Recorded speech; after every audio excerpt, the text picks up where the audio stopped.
watching on how to build an island, or pretty much how to put an island together. And I'm just gonna go over tips and tricks for you instead of you watching a 20-minute video, because most of you guys already have a good concept on what to do. But it's good to get some other input from other builders and stuff like that. I flip them over upside down on their bottom. back, but make sure that your floor is very flat. If it's not, get a 4x8 sheet of OSB, Luan, something like that, and check your level. Because when you flip it over, you want your countertop to be perfectly leveled. So I always build them upside down. Okay, some things I'm gonna talk about. So you got this little 1/4 inch on each end. So when you put them together, go around on this side, there's no 1/4 inch there. So what I've done is I've sliced 2 sheets of 1/4 inch Luan, and I'm gonna slide those in between there. I've cut them perfect to size. Sorry, I'm trying to take this video and record at the same time. This is gonna make up for that gap. Also, I'm gonna make this island so it can move around if needed. What I'm doing is building a support system under here. I'm gonna use 4 pieces of wood going in a circle in each one, and then I'm gonna connect the sidewalls together. And make sure that you got the right tools, because the right tool is gonna make a big difference. Having clamps, liquid nails. Do not finish off your back end, because I got a 4x8 sheet. And also I got some sidewalls in here that are gonna go on the side. Those go last, and so does your trim and your back wall. Being that if you need to adjust something, don't go and start getting excited and putting on your sidewalls. If you did purchase those, it's a lot. I think it was $600 for each sidewall. They just charge you a lot for stuff for cabinetry. But I used liquid nails. I used Gorilla Glue or wood glue. Any wood glue will do. And you're gonna mount it on the wall if you're gonna do what I'm doing. I'm going that extra step so I could move it around, slide it around, using a nail gun. So what I did is I used the glue gun over here. I took my level to make sure that everything is level, and then I lifted this up so that it's level to the highest point. You can see this one, they're never perfect, so I got almost a 1/4 inch gap right there. So the highest point, which would be those sidewalls, and I lifted it up, and then I shot a nail gun into it about probably like 15 times. So now this is well supported. Maybe I can show you this one right here real quick. You can see that that's perfectly leveled, and it's all the way to the highest point. It's a 2-pack. This was at Menards, if you guys got those big hardware stores by you, but it's a giant sticky pad, and all I'm gonna do is place this on the 2x4 and cut it. So all around the 2x4, it's gonna have this thick padding. So it's gonna be off the ground about that 1/4 inch, but it's gonna smush it to almost half that. So you're hardly gonna be able to tell, and if you ever need to move this around, you can. Obviously, if you're gonna add an electrical outlet, like this previous island had an electrical outlet on it, then you're not gonna be able to move it. It is sitting on a floating floor, so if you do have a floating floor, you need to make sure if you're gonna mount your island on the floor, that you need to cut that floor out, because it expands and contracts for people that don't know that. So you'll have to cut right around your island about a 1/4 inch distance away, and then trim it out with some shoe or something like that. You want your island to float around with some wheels. Building this support system with 2x4s, just build a square and mount in those wheels and just adjust them to the right height. You can do that also.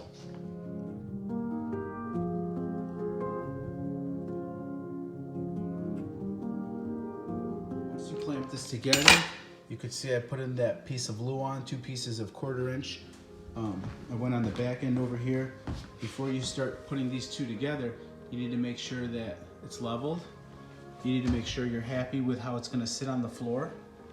And you can see that 2x4 that I have in there, that I built the support system with, is slightly higher. That is because the cabinets, when they came in, are slightly higher there, but not on the back end. So I built a perfect support system when I do lay it on the floor. This is all flush. Come around to the other side before you start pre-drilling. You need to think about how your cabinet is gonna look in the front. This is so perfect, I can't even feel a bump. That's where I want it. That's when I clamped it. Don't overdo it, you'll snap it, because there's no support in between here, unless you want to put some in. You really don't have to, because when I open this cabinet up, and I'm gonna put some probably right here. I'll probably put in about 2 of them. That should be enough, maybe 3. Right in here. Make sure that you get cabinet screws. I'll show you the previous one right here. This is where they had it screwed into the other piece. You can see they've only put 1 on these wall cabinets, but being that it's an island and I'm gonna have it floating, I'm probably gonna use about 3 in mine. If you don't want your screws to show, it can be hidden inside of here. Well, not completely hidden, but more out of the way. You'd have to build support like I did with the Luan over there, placing about a few pieces right in here, and then you could screw obviously 1 right here, and you could put some on the inside where it would hardly be visible deep in there. These tips that I wrote down real quick in the video, if you've got this put together on the back end, before you start screwing, you're gonna wanna check something like a straight edge, put a piece of drywall behind it, a 4x8 sheet behind it, and see how it sits. Right now, I'll try to hold this still for you guys. You can see it is flush all the way down the line, so that way I know my cabinet is leveled. I'm gonna come over here to my list, and that's number 1. Put a piece of drywall behind the island to see if it's straight or a level or a straight edge. Number 2, 2x4 on the sidewall. Both cabinets, regardless whether you're gonna have a float or not, you're gonna wanna do this setup right here to connect them together, to mount them together. Number 3 is a level, so you're gonna need that. Build the island upside down on a level surface. You already saw that in the beginning. Use clamps before you pre-drill. So make sure that you clamp it, make sure you like it, and take a drill bit and pre-drill your screws. Don't just start screwing in screws in there. You're gonna have cracking and all kinds of stuff. Shifting, you don't know what can happen. Wood glue, make sure you got wood glue. Nail gun only where the trim covers, meaning that you're only gonna shoot nails where your trim is gonna cover in the future. If you have to, you can have the paint to cover it up, this little filler right here to cover that up, that fills it in. If you rub it on, it's like a thick paste. Make sure that you have some type of filler, but also just make sure that you can cover it up and patch up those holes. But to avoid all that, do it where trim's gonna lay. Right now I'm gonna have a 4-inch piece of trim going all around this, and on the back wall, on the side walls, like I told you, I bought these big giant squares. You'll see those in the end. When both cabinets are solid, that means when I screw them in together, place the 4x8 whiteboard on the back before mounting the sidewalls, meaning that I have a 4x8 sheet that's gonna go on the back of this, and before I put those sidewalls on here, which come out even further, in order to get a perfect cut on that, I'm gonna wanna place that on the back, measure it, and cut it down before I put those sidewalls on, because once I put the sidewalls on, it's gonna be very difficult to capture that distance in there, being that these mounted walls that go on the end caps are already on there. The sidewalls go on last. 2 pieces of 1/4 inch, put those together, and I'm gonna slide them in here so I could put these together and it could have the support that's needed, because if you try to screw this in right now, this will buckle.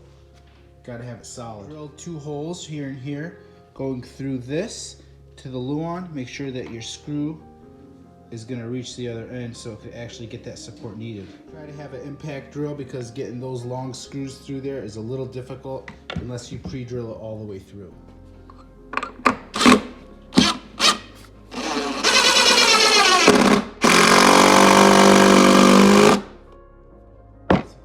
Placing it over here and cutting it out from behind it.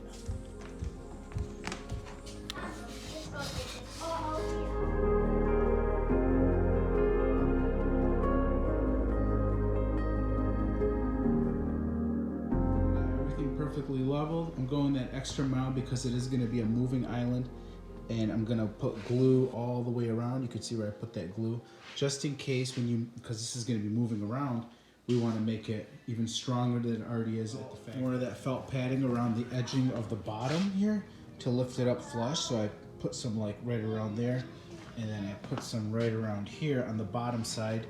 Right now I'm just fixing this because it came in cracked.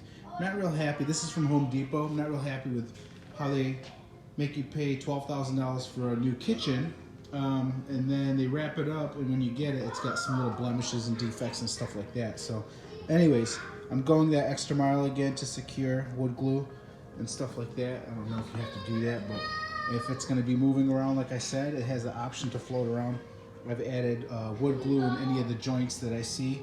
It's not gonna hurt, it could only help. I'm almost ready to screw in one side of this. Then I'm gonna bring in the 4x8 sheet and measure it, cut that, and then put the other side wall after I put that in. Also, I purchased a piece of trim that's gonna go along the bottom just to make it look nice. This is a Luan, about 3 inches wide. You can see that's gonna make it flush when I put that sidewall in here. So I'm gonna place this on the back and we're gonna nail gun it into there. Placed and mounted. 4 shots with nail guns, 2 there and 2 there. Sidewall on, and I've clamped it and I'm pre-drilling right behind the drawer. There's 1 here, and I'm putting 3 more into this sidewall, and then I'm also gonna put 3 more on that side inside the cabinets at the back wall. Probably put about 3 or 4 more in there, and this will be solid. The reason this extends out because the granite that's gonna go over this will have an empty space behind it, and you can put stools and slide them up under it, and then the kids can eat on the back side. Pretty cool idea.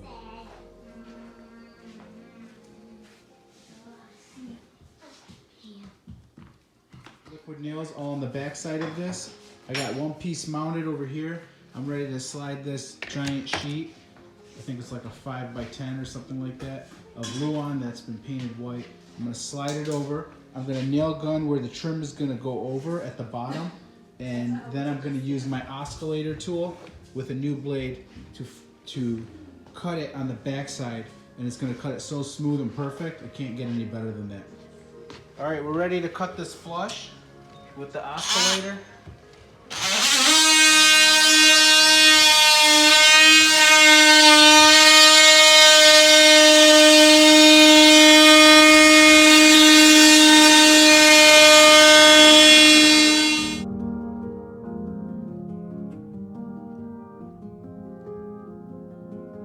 We're here, and you can see this is flush. Make sure that wherever you're gonna put your sidewall, that is flush and perfect. So when you put it next to it, it just looks perfect. I'm also gonna use some white caulk and caulk that line right there. And I'm gonna caulk that line up there. You could add trim if you want it to match, like that, but the customer's pretty happy with putting in just caulk. Just finished this all up. I caulked all of this. If you guys never caulked before, spread your caulk out like that, dip it in water, a little bit of dish soap, and it will glide through. Have some paper towel ready, but we're gonna call this thing done right here. All assembled, and just showing you how it looks now. Coming around the side over here, nice sidewalls. Everything is flush and level. If you follow what I told you guys to do, you won't have an issue. So that's about it. Home Depot sells these if you're interested in the same model. I think it was $12,500. They put them on sale every month for about 30% off. So I ended up paying about $9,000 total. I bought the hardware off of eBay. That's coming a lot cheaper on there for their handles and hardware, and pretty much the same stuff. So that's it. If this video helped you out, give me a thumbs up. Thanks for watching.